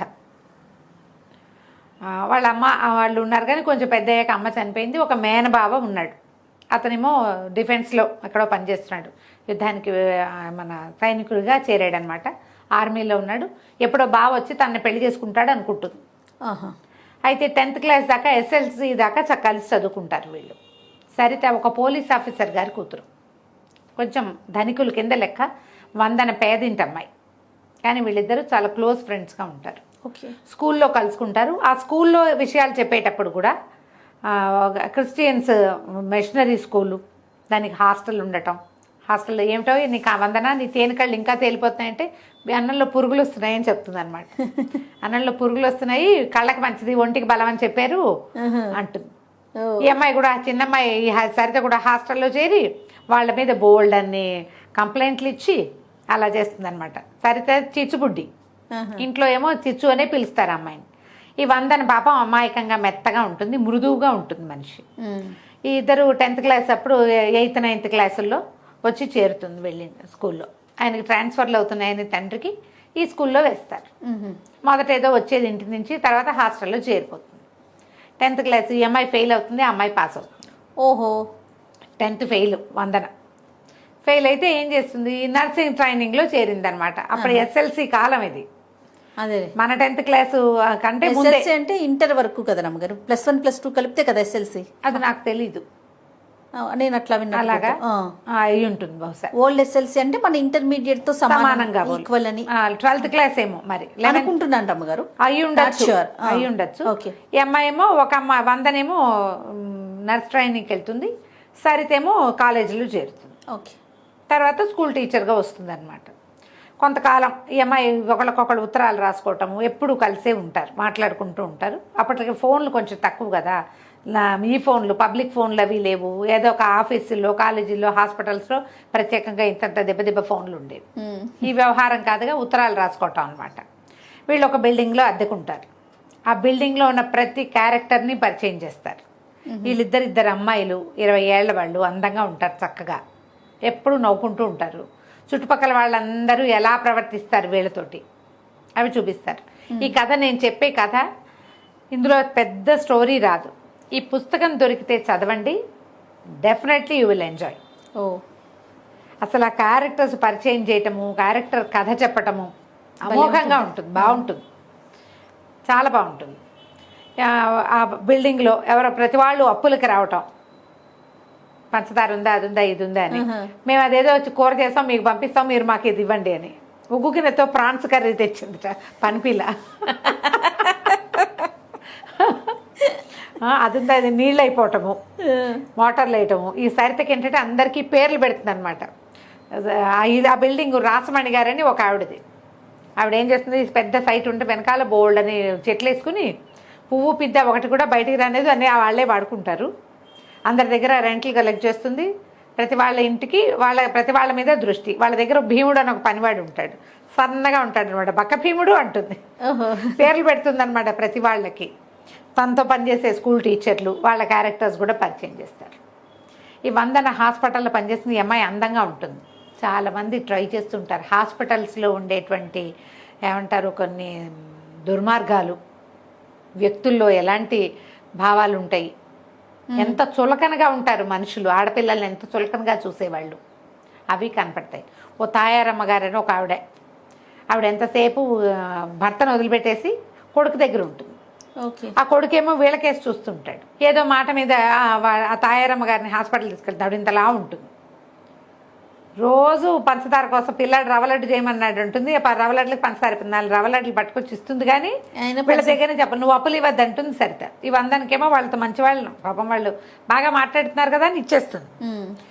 ఇలా కథ నడుపుతూ తీసుకెళ్తారు ముందుకి. తను నర్సు ట్రైనింగ్ ఎలా చేసింది అనేది ఉత్తరాల రూపంలో చూపిస్తారు. వందన ఎక్కడికో వెళ్ళింది, సరిత ఒక్కతే ఉంది ఇంట్లో. పాత ఉత్తరాలన్నీ తీసి చదువుకుంటుంది. ఇప్పుడే నర్స్ ట్రైనింగ్ పూర్తి చేసి అంటుంది అనమాట. 15 ఉత్తరాలు ఏమేమి ఉన్నాయి, ఎలా ఉన్నాయి, మధ్యలో ప్రెగ్నెన్సీలు ఎవరెవరివో అలాంటివన్నీ తీసుకొస్తారు. ఎంత తాపీగా పోతుందో కానీ ఇంట్రెస్టింగ్గా ఉంటుంది. ఓకే. కథ ఆసక్తికరంగా ఉంటుంది. సరే ఇద్దరు కలిసి సినిమాలకు వెళ్ళటం. అప్పట్లో సినిమాకి వెళ్ళటం ఒక ప్రత్యేకమైన ఇది సరదా. మేము కూడా అలాగే వెళ్ళేవాళ్ళండి. ఆదివారం వస్తే సినిమాకి వెళ్ళాలి. ఇంకేం టీవీలు లేవు కదా, ఇంకా అదే ఎంటర్టైన్మెంట్. టీవీలు లేవు, ఫోన్లు లేవు, ఏం చింతపిక్కలు ఆడుకునేవాళ్ళం ఎండాకాలం. అప్పుడప్పుడు వారానికి 10 రోజులకు ఒక సినిమాకి వెళ్తూ ఉంటాం. చూసిన సినిమా మళ్ళీ చూస్తుండేవాళ్ళం. వీళ్ళిద్దరు గట్టిగా మాట్లాడడం. సరిత పెద్ద గొంతు. ఓకే. వందన కొంచెం ముద్దుగా మాట్లాడుతుంది, చిన్నగా మాట్లాడుతుంది. ఈ తాయారమ్మ గారు కొడుకునితో పాటు ఉంటుంది. భర్త ఏమో ఊళ్ళో ఉంటాడు. వాళ్ళు వచ్చి ఈ విషయం చెప్పేశారు కదా. అబ్బాయి ఏం చెప్తాడంటే, నా పెళ్ళయిందండి, మా అమ్మ పెళ్లిలో గొడవయ్యి మా ఆవిడని తీసుకురానివ్వలేదు, నెల సంపాదన 20 రోజులకే అవగొట్టేస్తుంది, అంత అప్పులు, మా నాన్న ఒక్కడే ఉంటున్నాడు, పెళ్ళకి వెళ్ళవమ్మా అంటే వెళ్ళదని చెప్పేశారు కదా. అవన్నీ చూస్తే వీళ్ళకి ఏం గుర్తొస్తుంది, ఈ సరిత వాళ్ళ ఊరి పద్మజ అని ఒక పిల్లకి పెళ్ళి అవుతుంది వాళ్ళ ఊళ్ళో. ఆ పద్మజ మొగుడేమోనని డౌట్ వస్తుంది. ఓకే. ఏం చేస్తారు, ఆ పద్మజని పిలిపించి ఇంకో గదిలో దింపుతారు. వీళ్ళిద్దరు మొగుడు పెళ్ళం ఎదురుపడేసరికల్లా వాళ్ళిద్దరు కలిసి ఉంటే చుట్టుపక్కల వాళ్ళంతా చెప్పుకుంటారు. ఈ తాయారమ్మని లేకుండా ఏం చేస్తారు, హాస్పిటల్లో పెడతారు ఓ వారం రోజుల పాటు. ఆవిడ లేని టైంలో ఈ పద్మజని ఇక్కడ దింపుతారు. ఇట్లాంటివి కొన్ని సరదా సంఘటనలు జరుగుతూ ఉంటాయి. హాస్పిటల్లో సూపర్నెంట్గా ఒక డాక్టర్ ఉంటారు. ఆయన చాలా పొడుగట్టివాడు. ఇది వందన సన్నగా చిన్నగా పొట్టిగా చిన్నపిల్లలాగా ఉంటుంది. 20 ఏళ్ళు, అంతకంటే ఏం వయసు ఉంటుంది. ఇంటర్మీడియట్ అయ్యాక 2-3 ఏళ్ళు నర్సింగ్ చేసిన వాళ్ళకి అంతే 20-21 ఉంటాయి. ఈ అమ్మాయికి ఆ డాక్టర్ మీద ఆసక్తిగా ఉంటుంది. బాగా వస్తాడని వెయిట్ చేస్తూ ఉంటుంది ఒకటి. రెండోది, ఈ హాస్పిటల్లో వెంకట్ అని ఒక డాక్టర్ ఉంటాడు. అతనికి ఎంతసేపు ఈ అమ్మాయి మీద దృష్టి, ఈ పిల్ల వెనకాల తిరుగుతూ ఉంటాడు. ఈ అమ్మాయి దగ్గరికి రానిపోయేసరికల్లా ఇంకెవరో నర్సు తోటి చేరువవుతాడు. జాలిగా ఉంటుంది అతను చూస్తే, కానీ ఆసక్తి రాదు. ఈ కామ్గా ఉండే పెద్ద డాక్టర్ మీద ఆసక్తిగా ఉంటుంది పిల్లకి. ఓకే. అది పరిచయం చేస్తారు డాక్టర్ యతీంద్ర. అతను సూపర్నెంట్గా ఉంటాడు. అతనికి కూడా ఈ అమ్మాయి తేనె రంగు కళ్ళు. ఎక్కువగా అతను ఆపరేషన్ థియేటర్లో చూస్తాడు. ఓహో. విడిగా అమ్మాయిని చూసుంటాడు అనమాట. చూడ్డు అవి తక్కువ ఉంటాయి. ఆ తేనె కళ్ళు మాత్రం మీద దృష్టి ఉంటుంది. కానీ ఎవరో స్టాఫ్ నర్సు, అంతకంటే ఏముంటుంది. కథ ఇట్లా స్లోగా నడుపుకుంటూ వెళ్తారు. ఒక కొత్త డాక్టర్లు రావటం, ఆపరేషన్లు, అపెండిసైటిస్ ఆపరేషన్ అవి కూడా చూపిస్తారు. ఇది చేయొద్దు, ఇలాంటివి చేయకూడదు, అలా అవి మాటలు 1-2 పెద్ద ఆపరేషన్లు. ఎంత క్లియర్గా థియేటర్లో వస్తువులు అమర్చటము, డాక్టర్కి అందించటము రాస్తారో. నాకేంటంటే బేసిక్గా కొంచెం మెడిసిన్ ఇంట్రెస్ట్ కదా, ఏమిటో నేను ఇలా అయిపోయాను. కానీ డాక్టర్ అవ్వాల్సిందంటారా? ఎందుకని అవ్వలేదు జయ, నాకు చాలా ఎక్కువ ఇష్టం. అన్ని ప్రొఫెషన్లోకి వెళ్ళా డాక్టర్ ఇష్టం రమ్మగారు మీకు? ఇష్టం. ఓకే. ఆపరేషన్ థియేటర్లు అలాంటి కథలు మరీ ఇష్టం నాకు. అదేనండి, ఆ ప్రొఫెషన్ ఇష్టం కాబట్టి అది ఇంట్రెస్ట్ అనిపిస్తుంది. ఆపరేషన్ థియేటర్లు, సర్జరీలు నేను అవి ఎక్కువ చూస్తాను. ఓహో. మామూలుగా సిరీస్లు కూడా అలాంటి చూసేస్తాను. కోసేసేది, కట్టేసేది, కుట్టేసేది చూస్తా. అవి ఇష్టం నాకు ఎందుకో అలా ఉంది. మరి వచ్చే జన్మలో డాక్టర్ అవుతానేమో చూడండి. నేను అప్పుడు కూడా కెమెరా మీతో హెల్త్ ఇంటర్వ్యూలు చేస్తాను రమ్మగారు. అప్పుడు చేద్దు కానీ అప్పుడు కూడా కెమెరా వదలవా? నేను ఎవరైనా మామూలుగా డాక్టర్ చదివి ప్రాక్టీస్ చేయట్లేదంటే నాకు చాలా బాధగా ఉంటుంది జయ. అంత కష్టపడి చదివి చెయ్యట్లేదా? ఇన్నేళ్ళు అసలు డాక్టర్ కోర్స్ అంటే నిలబడి కాళ్ళు పడిపోతాయి తెలుసా జయ. ఎన్ని గంటల నుంచి ఉంటారో, ఎంత కష్టపడి చదువుతారో. కదా, అంతా కష్టపడి బాధ అనిపిస్తుంది. ఎవరైనా ఈ మగపిల్లలు పెళ్లి చేసుకుని పెళ్ళాలని ఇంట్లో కూర్చోబెడతామంటే నాకు వాళ్ళని చితకొట్టేద్దాం అనిపిస్తుంది. నిజంగా నాకు నచ్చదు అసలు. అదేలేండి, అది కష్టం మీద మీకు వాళ్ళ కష్టం మీద సానుభూతి. అదే కాదు జయ, ఒక డాక్టర్ తయారవ్వాలంటే ఇప్పుడంటే ప్రైవేట్ కాలేజీలు వచ్చినాయి. మన చిన్నప్పుడు ఎన్నున్నాయి జయ, గవర్నమెంట్ డబ్బు వీళ్ళు పెట్టిన దానికంటే ఎక్కువ డబ్బు ఖర్చు అయ్యేది. అవునవును. నువ్వు తీసుకోకపోతే ఇంకోళ్ళు తీసుకునేవాళ్ళు కదా, ఇంకోళ్ళు ప్రజలకు ఉపయోగపడేవాళ్ళు కదా. అది ఎంత అవసరం డాక్టర్ సర్వీస్, మెడికల్ సర్వీస్ చాలా ఓరియంటెడ్ జాబ్స్ కదా రమ్మగారు. నాకు చాలా బాధగా ఉంటుంది. అందుకని ఈ ఆపరేషన్ థియేటర్లు సరదా ఎక్కువ అనమాట. అయితే ఈ డాక్టర్ వెంకట్ వెనకాల తిరుగుతూ ఉంటాడు, కానీ ఈ అమ్మాయికి దృష్టి అతని మీద ఉంటుంది. కొంతకాలం ఇట్లా కథ నడిపిన తర్వాత ఒకరోజు ఆ యతీంద్రని కలవడానికి ఎవరో ఒక అబ్బాయి వస్తాడు. వస్తే అదే టైంకి సరిత ఫోన్ చేసి ఒక మెసేజ్ ఇస్తుంది, అడుగుతుంది సిస్టర్ అందరం ఉంటే పిలుస్తారంటే ఆవిడ బిజీగా ఉన్నారు, మీకు ఏదైనా ఉంటే చెప్పండి నేను రాసుకుంటానంటాడు ఈ డాక్టర్ యతీంద్ర గారు. ఆయనే రాస్తాడు. రాస్తే ఏదో అందరికీ పేర్లు పెడుతుంది కదా, హిప్పిరాక్ష రావణాసురుడు వచ్చాడు అలాంటి వాక్యాలు కొన్ని చెప్తుంది అనమాట. చెప్పేసరికల్లా ఆ అమ్మాయి వస్తే ఇగో మీకు యువతరం ఎవరో ఇచ్చారు మెసేజ్ అని ఆ మెసేజ్ ముందు పెడతాడు. అప్పట్లో ఇలా చేసేవాళ్ళు, ఫోన్ దగ్గరికి మనిషిని పిలవలేకపోతే వాళ్ళు చెప్పింది రాసుకుని అప్పచెప్పేవాళ్ళు అనమాట.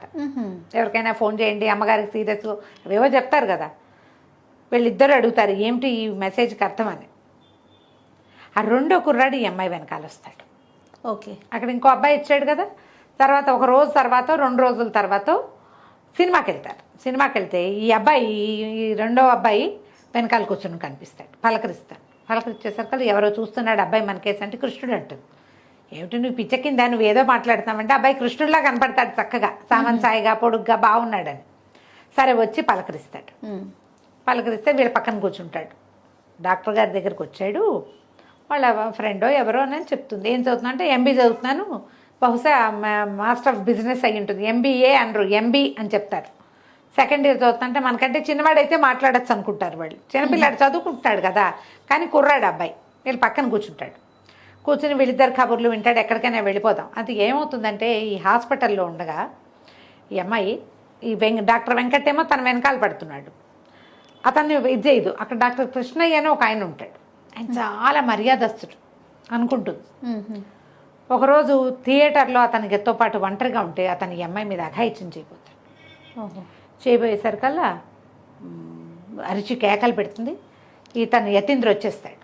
ఆయన వస్తాడు సూపరింటెండెంట్ వచ్చి డాక్టర్ని కేకలేసి పంపిస్తాడు. ఏంటి నీ మీద ఇలాంటి కంప్లైంట్స్ వస్తున్నాయంటే ఈ పిల్ల పోట్లాడే గట్టిగా అరిచేస్తుంది అనమాట. చేసిన వాడిని వదిలేసి నన్ను అడుగుతారేంటి? ఇక్కడ శీలంగా మర్యాదగా ఉండాలనుకునే వాళ్ళకి దారి లేదు. ఇలా ఎవడో ఒకడు వచ్చి మీద పడతాడు, మీరేమో మమ్మల్ని సంజాయిషి అడుగుతారు. అతని మీద ఇష్టం వచ్చేస్తుంది. అంతకుముందు అంతా ఎంతసేపు రూమ్ తుడిచిపెట్టి అతను వచ్చేసరికి రూమ్ క్లీన్గా ఉంచి ఆపరేషన్ థియేటర్లో అతని పక్కనే నుంచుని అంటే ఒక ఇది ఉందన్నమాట, ఇన్ఫాక్చుయేషన్, ఒక ఆకర్షణ ఉంటుంది అతని మీద. అతను రివర్స్లో అడిగేసరికల్లా భరించలేకపోతుంది. ఎక్కడికైనా వెళ్దాము 4 రోజులు, నాకు విసుగ్గా ఉంది, నాకు కష్టంగా ఉంది అంటూ. ఈ అబ్బాయి ఏమంటాడంటే నేను హైదరాబాద్ వెళ్తున్నాను, మీరు వస్తారా అంటాడు. సరే ఆలోచించుకుని సరే వెళ్దాం. చిన్నపిల్లాడు కదా, చిన్న కుర్రాడు చదువుకుంటున్నాడని వెళ్దాం అనుకుంటారు. సరే తీసుకెళ్తాడు హైదరాబాద్కి కారులో. వెళ్తారు, ఏదైనా ఎంజాయ్ చేయాలనుకుంటారు. అయితే నేను ఎప్పుడైనా క్యావరేలు అవి ఇవి వెంటనే కానీ ఎప్పుడూ చూడలేదంటూ అనేసరికి ఒక బార్కి తీసుకుపోతాడు. వీళ్ళని డ్రింక్స్ ఏవో తెప్పిస్తాడు.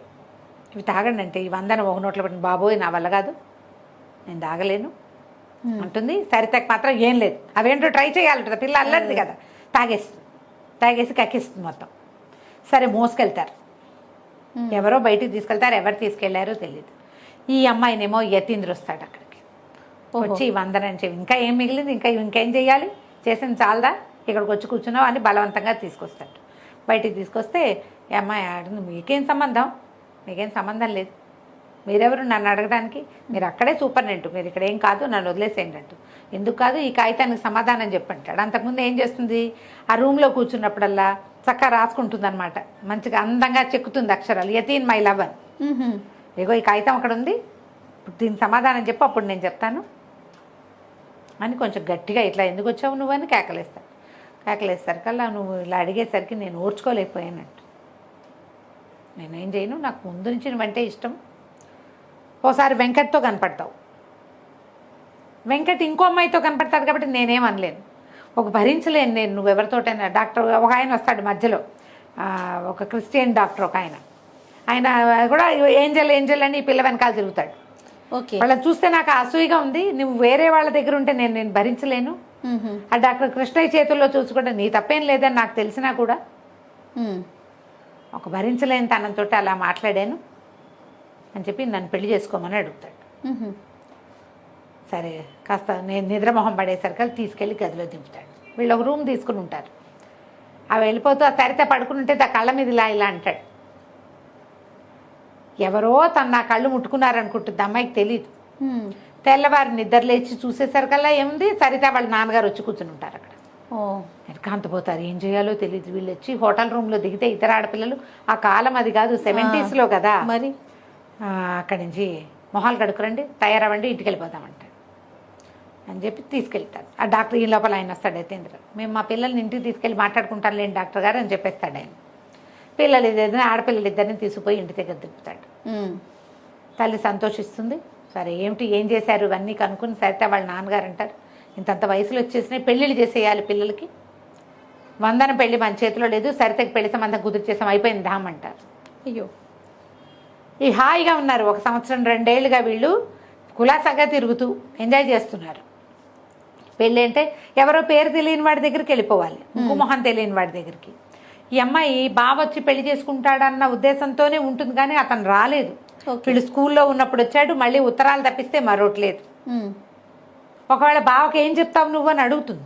ఒకవేళ అతను వస్తే ఏం చెప్తావంటే, అతనికి ఏమి నా మీద ఇంట్రెస్ట్ లేదేమో, ఎందుకంటే హాస్పిటల్ అడ్రస్కి ఒక్క ఉత్తరం కూడా రాయడు, పోస్ట్ బాక్స్కి రాస్తాడు, నర్సుకు ఉత్తరాలు రాస్తున్నాడని చుట్టుపక్కల వాళ్ళు అనుకుంటారేమోనని నన్ను అవాయిడ్ చేస్తున్నాడు బావ అని చెప్తుంది. ఓకే.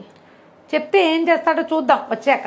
బావ అంటే అభిమానమే, నాకు రక్త సంబంధం ఎవరు లేరు, బావ తప్ప, అందరు పోయారు, కుటుంబం లేదు, చూద్దాం అనుకుంటారు. తీరా ఏమవుతుంది, సాయంకాలం పెళ్లి వాళ్ళు వస్తారని చెప్పి చూస్తుంటే కారులో ఇంచి ఆ మహేంద్ర దిగుతాడు. ఎవరు, ఈ అబ్బాయి వీళ్ళని తీసుకొచ్చాడు కదా, మహి అని పిలుస్తుంటారు వాడిని, మహేంద్ర అబ్బాయి పేరు. దిగేసరికి చిన్నోడు అనుకుంటున్నారు. వచ్చేసరికి ఇగో ఎవరో పెళ్ళికొడు కాదు, మన ఫ్రెండే వచ్చాడని పరిగెత్తుకుంటూ వెళ్తే హాయ్ మహి అనుకుంటూ వెళ్ళేసరికి లోపల నుంచి ఇంకొక ఆవిడ దిగుతుంది. ఒక ఆవిడ వస్తుంది ఆ కుర్రాడితో పాటు. వీళ్ళిద్దరు పెళ్లి చూపులకు వచ్చారు. ఇదేమి నువ్వు ఇంజనీర్వా, నువ్వు ఏదో చదువుకుంటానని చెప్పావు కదా అంటారు. వాడు ఆల్రెడీ ఇంజనీరింగ్ చదివి 2 ఏళ్ళు ఉద్యోగం చేసి ఇప్పుడు MBAలో చేరాడు. ఆవిడ ఈ సరిత వాళ్ళ అమ్మగారికి ఫ్రెండ్, చిన్నప్పటి ఫ్రెండ్స్. సరే సంబంధం కుదిరిపోయింది. ఇప్పుడు ఈ మహేంద్ర సరిత కాబోయే మొగుడు, పెళ్లికి సంబంధం కుదిరిచేశారు. వాడు తెలుసుకునే వీళ్ళ వెనకాల పడ్డాడు అనమాట. అదే సరే ఈ సంబంధం ఓకే చేసేసారు, ఇంకా కొంచెం టైం పడుతుంది. మళ్ళీ ఇద్దరు సొంత ఊరు చేరతారు. ఈ ఊరు ఉద్యోగాలకి, అమ్మాయి స్కూల్కి, ఈ అమ్మాయి హాస్పిటల్కి. అక్కడి నుంచి హాస్పిటల్కి వెళ్ళేసరికల్లా ఆ హాస్పిటల్లో స్టాఫ్ అందరూ చెప్తారు, డాక్టర్ కృష్ణయ్య మీద ఇది తీసుకున్నారు, యాక్షన్ తీసుకున్నారు, పోలీస్ రిపోర్ట్ ఇవ్వమన్నారు. మిగిలిన వాళ్ళు రిపోర్ట్ ఇస్తే అమ్మాయి కోర్టుకు రావాలి కాబట్టి అలా వద్దని పనిష్మెంట్ కింద ఏదో వేరే ఊరు వేసేసారు, కృష్ణయ్యని చేసేసారు అని చెప్తారు. అక్కడికి వెళ్తుంది. మళ్ళీ యతీంద్రని కలవడానికి వెళ్తే అతనేమంటాడంటే, సింపుల్గా పెళ్లి చేసుకుందాం, పెద్దవాడిని అయిపోయి ఇట్లా పీటల మీద పెళ్ళిళ్ళు అవి వద్దు, రిజిస్టర్ మ్యారేజ్ చేసుకుందామంటే ఈ అమ్మాయికి ఎవరున్నారు ముందు వెనక, హాస్పిటల్ వాళ్ళందరికీ పార్టీ ఇద్దాం అనుకుంటారు. సరే పెళ్లి సంగతి మాట్లాడుకుని వచ్చే వారం 2-3 రోజుల్లో మా అక్కయ్య బావ నన్ను పెంచారు, అమ్మా నాన్న లేరు నాకు, మా అక్క బావ వస్తారు, ఆయన ఫారిన్లో ఉన్నారు బావగారు, రేపు ఎల్లుండి వస్తున్నారు, ఎల్లుండి మనం వాళ్ళని కలిసి రిజిస్టర్ మ్యారేజ్ చేసేసుకుందామని చెప్తారు. ఈ ఇంటికి వెళ్తుంది. ఇంటికి వెళ్ళేసరికల్లా వీళ్ళిద్దరు పక్కపక్క నవ్వేసుకుంటూ ఉంటారనమాట. ఏమిటి నా అడ్రస్ మారిపోతుంది, కొద్ది రోజుల్లో సూపరింటెండెంట్ గారి ఇంటికి చేరుతుంది, నర్సులతో ప్రణయం సాగిచ్చారని చెప్పుకుంటారు, నేను పక్కపక్క నవ్వుకుంటూ ఉంటారు. వచ్చి ఒక మనిషి గుమ్మంలో నుంచుంటాడు. తీరా చూస్తే ఈ వందన వాళ్ళ బావ. నిర్ఘాంతపోతారు, ఏమిటి పెళ్లి కుదుర్చుకున్నాక ఇప్పుడు ఇతను వస్తే ఏం చెప్పాలి, కాసేపు మాట్లాడాలంటే సరే ఎక్కడ మాట్లాడాలి, ఈ ఇల్లంతా ఇరుక ఉంది, మేడ మీదకి వెళ్దామని మేడ మీద వచ్చి ఆపేసుకుని కూర్చుంటారు. సరితా నువ్వు కూడా రా అని తీసుకుపోతాడు. ఇప్పుడు నేను సైన్యంలో ఉన్నా కదా, నాకు ఏదైనా అయ్యిందంటే నువ్వేం చేస్తావు అంటాడు. నువ్వు బతుకుంటావా వందన అని అడుగుతాడు. వందన అంటుంది, బాబా నువ్వు చాలా క్లోజు, రక్త సంబంధం, నువ్వంటే ఎంతో అపేక్ష. అయ్యో నా ఆత్మబంధువు పోయాడని బాధపడతాను కానీ నీకోసం నేను చనిపోలేను బాబా అంటే అప్పుడు చెప్తాడు అతను, నేను ఆల్రెడీ పెళ్లి చేసేసుకున్నాను. ఓహో. అది నీకు ఎట్లా చెప్పాలి, నా మీద ఆశ పెట్టుకుని ఉంటావు, చిన్నపిల్లవి, నేను నీకు ఎట్లా చెప్పాలా అని బాధపడుతున్నాను. నువ్వు నా కోసం ప్రాణం పెట్టకపోతే నాకే భయము లేదు. ఇప్పుడు నా మీద నేను పెళ్లి చేసుకున్నానంటే ఈ పిల్ల ప్రాణత్యాగం చేస్తానంటే ఆ కాలం అది, అప్పటి కాలం అది, ప్రాణత్యాగాల కాలం, సూసైడ్లు చేసేసుకోవటం. అందుకని సరే ఒప్పించుకుని మళ్ళీ వచ్చినప్పుడు సబితని తీసుకొస్తాను, మా సీనియర్ కూతురు, ఆమె నన్ను పిచ్చిగా ప్రేమించింది, నా కోసం ప్రాణత్యాగానికైనా సిద్ధపడింది, అందుకని పెళ్లి చేసేసుకున్నాను, ఈసారి వచ్చినప్పుడు తీసుకొస్తానంటాడు. ఆడపిల్లలిద్దరికీ చెరో 1000 రూపాయలు చేతిలో పెట్టి, వాళ్ళ ఇంట్లో పని మనిషి ఉంటే దానికి కూడా 10 రూపాయలు చేతిలో పెట్టి మళ్ళీ కలుస్తానని వెళ్ళిపోతాడు. సరే అమ్మాయిలు ఇద్దరు తర్వాత 2-3 రోజుల తర్వాత మా అక్క బావ వస్తారన్నారుగా, రైల్వే స్టేషన్కి వెళ్తారు. రైల్వే స్టేషన్కి వెళ్తే సరే రైలు ఆగింది, యతీంద్ర కూడా వస్తాడు. ఒక పెద్ద ఆయన దిగుతారు ముందు, యతీంద్ర వెళ్ళి ఆయన కావలించుకుంటాడు. ఆయన వెనకాల నుంచి ఒక ఆవిడ దిగుతుంది, ఆవిడెవరు, మహేంద్ర వాళ్ళ అమ్మ. ఓహో. వాళ్ళిద్దరు వెనకాల నుంచి మహేంద్ర దిగుతాడు. డాడీ ఇదిగో ఇది నాది అని ఆ సరితను చూపిస్తాడు. ఓహో. ఈ యతీంద్ర మహేంద్ర మేనమామ మేనల్లుడు, వాళ్ళ అక్క కొడుకు. అక్క బావని ఇతన్ని పెంచుతారు. ఈయన పెద్దవాడు, ఏజ్ గ్యాప్ ఉంది. అప్పటి రోజుల్లో జయ 10-12 ఏళ్ల గ్యాప్లో పెళ్లి చేసుకోవటం అసలు విషయమే కాదు, అసలు విషయం కాదు. 15-20 ఇయర్స్ గ్యాప్లో కూడా పెళ్ళిళ్ళు చేసుకునేవారు. ఆడవాళ్ళు ఆసక్తి చూపించి కూడా 10-12 ఇయర్స్ గ్యాప్లో పెళ్లి చేసుకునేవాళ్ళు. ఇప్పుడు ఈ 120 ఇయర్స్ది. ఆయన సీనియర్ డాక్టర్, సూపర్ స్పెషాలిటీ చేసిన డాక్టర్ అంటే 33-35 ఏళ్ళు ఉంటాయిగా ఈజీగా. సరే తర్వాత హాయిగా పెళ్ళిళ్ళు అయిపోతాయి, హాయిగా ఉంటారు. ఈ రైల్వే స్టేషన్ సీనే ఈ కథకి ఎండింగ్. ఓకే. ఈ అమ్మాయిలు ఇద్దరు ఎలాంటి లివింగ్లో ఉన్నారు అది చూపిస్తారు. దొరికితే తప్పకుండా చదవండి. ఇంకో కథ కూడా, ఉదాత్త చరిత్రలు కూడా చాలా బాగుంటుంది వేరేది, మళ్ళీ చెప్దాం ఇంకొకసారి. తప్పకుండా రమ్మ గారు. నమస్తే. నమస్తే జయ. నమస్తే రమ్మ గారు. నమస్తే జయ. మంచి స్టోరీతో మొదలు పెడదామండి. 3 వరాలు ఎవరెవరికి ఇచ్చారో. ఎవరికైనా ఇవ్వని. నీకు 3 వరాలు ఇస్తానంటే ఏం కోరుకుంటావు చెప్పు నువ్వు? నేనా? ఎప్పటికి ఇలానే ఉండాలని కోరుకుంటారు రమ్మగారు. నా ముందు ఎప్పుడు రమ్మగారే ఉండాలి. ఇలా స్టోరీలు వింటూ వింటూ వింటూనే ఉండాలనుకుంటారు. ఒకళ్ళు కోరుకుంటారు కదా, వాళ్ళ వాళ్ళ ఐడియాలజీని బట్టి. అంతే. ఇది ఆ కథ అనమాట. చందమామ కథ ఇది. పూర్వం ఒక పల్లెటూరులో భార్య భర్త ఉండేవాళ్ళు. వాళ్ళకు చంటి పిల్లాడు కూడా ఉన్నాడు. కొంచెం పెద్దవాళ్ళు వీళ్ళు, కాస్త 30 దాటాక పుట్టాడు పిల్లాడు. అమిత పొదపర్లు వాళ్ళు, అమిత పిసినార్లు, చాలా జాగ్రత్తగా ఉండేవాళ్ళు. ఎవరైనా ఇంటికి వస్తే చాలా వాళ్ళని మంచినీళ్ళు ఇచ్చి పంపించేసేవాళ్ళు, కానీ ఏమైనా పెట్టడాలు గిట్టడాలు చేసేవాళ్ళు కాదు. ఒక ఏదైనా మినపప్పు కడిగేటప్పుడు ఒక బద్ద పోకుండా, తెల్ల బద్ద పడకుండా చేసేది ఆవిడ. ఓ చిటికడి పంచదార వృధా కాకూడదు, ఓ గుప్పెడి బియ్యం వృధా కాకూడదు, ఓ 4 మెతుకులు ఉంటే మర్నాడు పొద్దుట నీళ్ళు పోసి పెట్టుకునైనా తినాల్సిందే. అలా చాలా శ్రద్ధగా, చాలా జాగ్రత్తగా, చాలా పొదుపుగా సంసారం నడుపుకునేవాళ్ళు. చాలా కాలం పెళ్ళి ఎప్పుడో అయింది వాళ్ళకి. 10-12 ఏళ్ల పాటు పిల్లలు పుట్టక ఓ పిల్లాడు పుడితే, ఈ చంటివాడికి మీసాలు ఎప్పటికొస్తాయో, మీసాలు వచ్చాక నేను సుఖపడతాను అనుకునేవాడు ఆయన. పుట్టిన చంటాడికి ఎప్పటికి రావాలి మీసాలు బుజ్జివాడికి, అలా అనుకునేవాడు. వాడికి 10 నెలలు 8-9 నెలల్లో ఉండగా ఒకరోజు మంచి వాన పడుతుంది. వీళ్ళు పొద్దున్న రాత్రి ఏం వండుకోకుండా పొద్దుటితో 2 గుప్పెళ్ళు అన్నం ఉంటే కాస్త చారు పోసుకుని ఓ రొట్టె ఏదో చేసుకుని తినేశారు. పొద్దున్న వార్చిన గంజి ఇక చల్లగా ఉంది, రాత్రి ఎందుకులే పదే బాత్రూమ్కి వెళ్ళాల్సి వస్తుంది, రాత్రిపూట గంజి పోసుకోకూడదు, రేపు పొద్దుటికి పోసుకుందామని గంజిలో ఈ మిగిలిన అన్నంలో ఓ గుప్పెడేసి ఓ పక్కన పెట్టుకుంది. ఒక 11 గంటలు, 10:30-11 గంటలకి ఎవరో తలుపు కొట్టారు. సరే తలుపు తీశారు కదా, ఒక సాధువు, బిచ్చగాడు, బైరాగి, సన్యాసి ఆ మధ్య రకంగా ఉన్నాడు ఒక ఆయన. చటుక్కుని లోపలికి వచ్చేసాడు.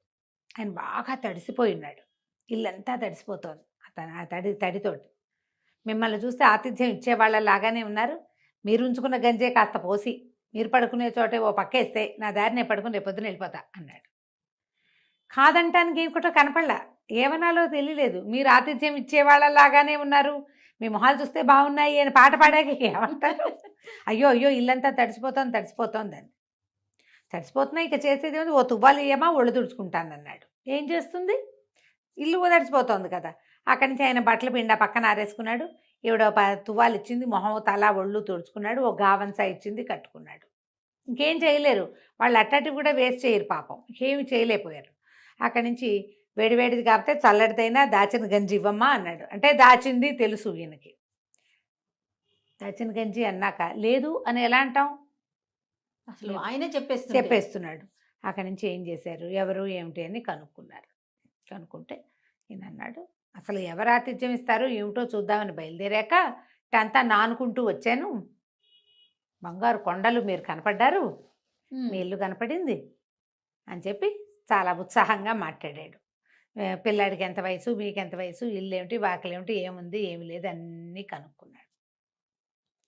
అంతా కనుక్కుని సరే ఆవిడ ఇంకేం చేస్తుంది, గంజి రేపొద్దుటికి బ్రేక్ఫాస్ట్ ఉంచుకున్నది ఇచ్చేసింది, తాగేశాడు.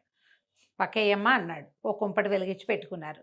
ఉయ్యాల్లో చంటివాడు ఉన్నాడు, వీళ్ళిద్దరికీ చెరుకో మంచం ఉంది భార్య భర్తకి, ఆయనకు కూడా ఓ పక్కేశారు. వెచ్చడి దుప్పటి నువ్వు ఇవ్వకపోతావా ఇంత చల్లో అన్నాడు. చచ్చినట్టు పాత బొంత చిరుగుల బొంత వేద్దామన్నా కుదరలా, ఏదో ఇచ్చింది, అవి కప్పుకొని పడుకున్నాడు. తెల్లవారింది, లేచేశాడు, పక్కా దుప్పటి మడత పెట్టేశాడు.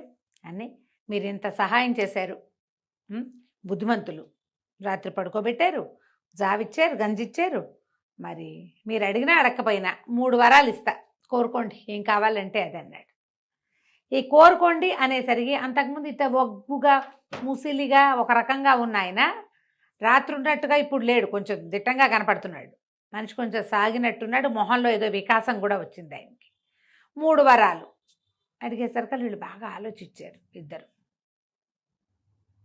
ఆలోచించి ఏం చేద్దాం అని అనుకున్నారు. ఈయన ఏమనుకున్నాడు, ఈయనకి ఎప్పటి నుంచో కోరిక ఏమిటి, చంటివాడికి మీసాలు రావాలి. నాకేం కోరికలు ఉన్నాయండి, కోరికలు ఏం లేవు, నా చంటాడికి మీసాలు వస్తే చాలు. ఈవిడేం కోరుకుంది, ఏది ముట్టుకుంటే అది ఇంత బారైపోవాలి అని కోరుకుంది. ఈవిడేమనుకుంది, పొద్దున్నే బంగారపు కాసు తీసి ముట్టుకుంటే అది ఇంత పొడుగు కడ్డీ అయిపోతుంది, ఏ బెండకాయో ముట్టుకుంటే ఒక బెండకాయ ఇంత బారు సాగిపోయి ఒక పూటకు సరిపోతుంది, వంకాయ ముట్టుకున్నా వంకాయ ఇంత పొడుగు అయిపోయింది, 10 వంకాయలు దొరకకుండా ఓ వంకాయ దొరుకుంటే కూర అయిపోదు, తోటకూర కాడ ఇంత ఉంటుంది, దాన్ని పుచ్చుకుంటే 10 కాడల సైజు అయిందనుకో ఒక్క కాడే సరిపోతుంది, బంగారు కాసు పుచ్చుకుంటే ఇంత అయిపోతుంది. అవి ఊహించుకుని నేను ఏది ముట్టుకుంటే అది సాగిపోవాలి అని కోరుకుంది. అయిందా? ఆయన ఏం చేశాడు, అలాగే ఈ 2 కోరికలు తీరాక మీకు నచ్చితే 3వ వరం కూడా ఇస్తానే అని చెప్పి వెళ్ళి వాకిట్టు కూర్చున్నాడు. ఇంతలో ఉయ్యాల నుంచి కేవ్వమని కేకమైనప్పటికీ పిల్లాడు మొయ్యోమని బొత్తుకుంటున్నాడు. తీరా చూస్తే 10వ నెలల చంటి పిల్లాడికి పెద్ద పెద్ద బొంగ మీసాలు వచ్చేసాయి. ఆ మీసాలు గుచ్చుకుని మొయ్యో కొయ్యోమని వడిగి ఏడుపు. ఈవిడేం చేసింది, అయ్యో అయ్యో అని ఉయ్యాల దగ్గరికి వెళ్తూ పెద్దగా తుమ్ము వచ్చింది, హాచని తుమ్ము వచ్చేసరికి ఏం చేస్తాం, ఆటోమేటిక్గా ముక్కు ముట్టుకుంటావా, ముక్కు ముట్టుకోగానే ముక్కు ఇంత పడుకుని సాగిపోయి నేలకు తగులుతాం. ముట్టుకుంది కదా, ఏది పట్టుకుంటే అది పొడుగైపోవాలి.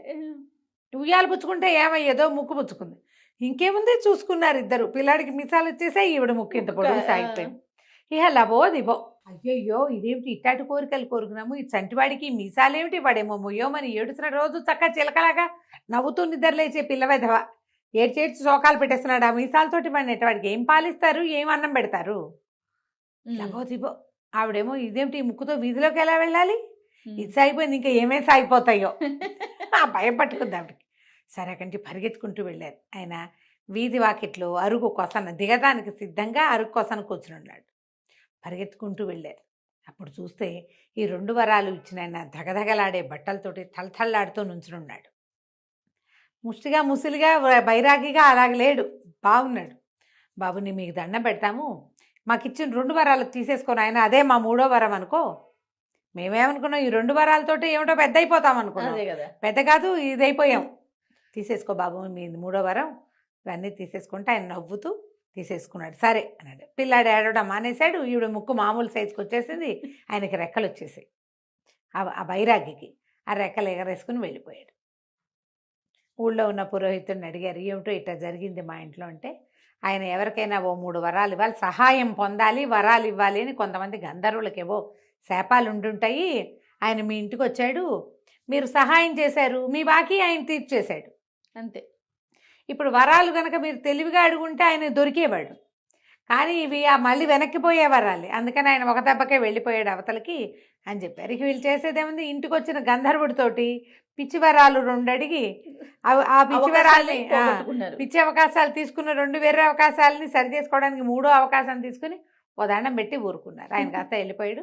వీళ్ళు యథాప్రకారం మామూలుగా జాగ్రత్త జీవితాలతో ఉన్నారు. కథ కంచికి మనం ఇంటికి. చాలా బాగుంది రమ్మ. కానీ నిజంగా అలాంటి అవకాశం ఉంటే వెంటనే చెప్పలేకపోతాం రమ్మగారు. నీకేం కావాలి అని అడగంగా అంటాం పైకి. తీసుకోవాలి, అది తీసుకోవాలి, ఇది తీసుకోవాలి, నానా ప్రశ్నలు అనమాట. వెంటనే కళ్ళు పైకి వెళ్ళిపోతాయి. మనకి ఏం కావాలి, అసలు నీకేం కావాలి అని అడిగినా కూడా చాలా మంది జయ నీకేమి ఇష్టం అని అడిగితే చెప్పలేరు జయ. నిజంగా ఎక్కడ నువ్వు హ్యాపీగా ఉంటావు అనే ఫీల్ ని ఎక్స్ప్రెస్ చేయలేకపోతారు. ఇప్పుడు సినిమాటిక్ గా నేర్చుకున్నారు కానీ జనాలు నిజానికి రాదు. అవన్నీ ఒక లిస్టు పెట్టుకుని ఎవరిని అడిగితే చెప్పడానికి రాసి పెట్టుకుంటున్నారు. నిజంగా ప్రశ్న అడిగితే అసలు నీకేం కావాలి అని అడిగితే చెప్పలేకపోతాం. మీకేం కావాలి రమ్మగారు? తెలియజేయ నాకు కూడా కదా రమ్మగారు. అసలు మనకి ఏం కావాలి అనే విషయం క్లారిటీ లేదు. మనం నిజం అనుకుంటున్నా నేను, నాకు అది కావాలి అని నేను చెప్పలేను. అది వచ్చాక ఇంకోటి ఏదో లేదనిపిస్తుంది కదా. మారిపోతుంటాయి, మానవ సహజమేమో. అంతే, ప్రయారిటీస్ మారిపోతుంటాయి కదా, కోరికలు మారిపోతాయి. రైట్ రమ్మగారు. నమస్తే. నమస్తే జయ.